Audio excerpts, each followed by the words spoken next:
नमस्कार, मैं हूं आपके साथ ज्योति पांडे और आप देख रहे हैं MKS लाइव न्यूज। देश दुनिया की तमाम बड़ी खबरों पर होगी हमारी पैनी नजर। तो चलिए शुरुआत करते हैं कुछ खास खबरों से। साथ ही साथ चैनल को सब्सक्राइब, खबरों को लाइक और शेयर करना ना भूलें। 9 दिवसीय श्रीमद् भागवत कथा का आयोजन किया। जनपद सीतापुर के ब्लॉक एलिया के ग्राम कोरेया उदयपुर में स्थित सिद्धपीठ काली माता मंदिर मनोकामना पूर्ण होने के उपलक्ष्य में यजमान जयवीर सिंह निधि सिंह के द्वारा आयोजित की गई 9 दिवसीय श्रीमद् भागवत कथा मंदिर के पुजारी राजेंद्र सिंह सोमवंशी ने बताया कि जो भी भक्त सच्ची श्रद्धा विश्वास से आता है, माता रानी उसकी सारी मनोकामना पूर्ण करती हैं।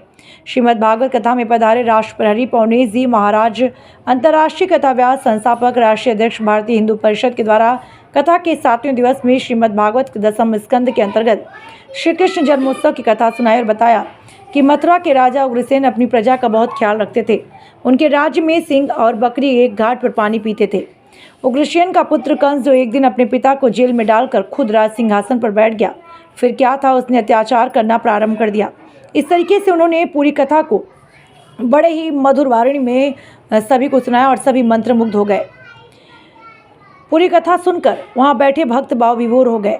उन्होंने ये भी बताया कि नारद ने वहाँ समझाया और उन्होंने बताया कि उन्होंने कहा कि जब की का 8वां पुत्र होगा तो कंस का वध होगा, जिस डर से कंस ने अपनी बहन के 7 पुत्रों को मार डाला और किस तरीके श्री कृष्ण जन्म हुआ और किस तरीके से कंस का सारी कथा को उन्होंने बहुत ही मधुर वाणी में सुनाया।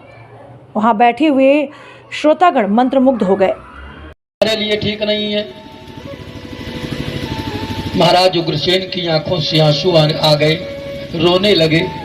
हे ब्राह्मण देवता, एक बात हमें बताओ, कृपा करके एक बात बताओ कि कहा हमारा पुत्र इतना नीच कैसे निकल गया, और अगर निकल गया है तो अपने पुत्र से बचूं कैसे, क्या करूं, कैसे बचूं? तब कहा सुनो, देखो अपने पुत्र से बचने का एक ही रास्ता है। वो रास्ता कौन है? तो ब्राह्मणों ने उपाय बता दिया।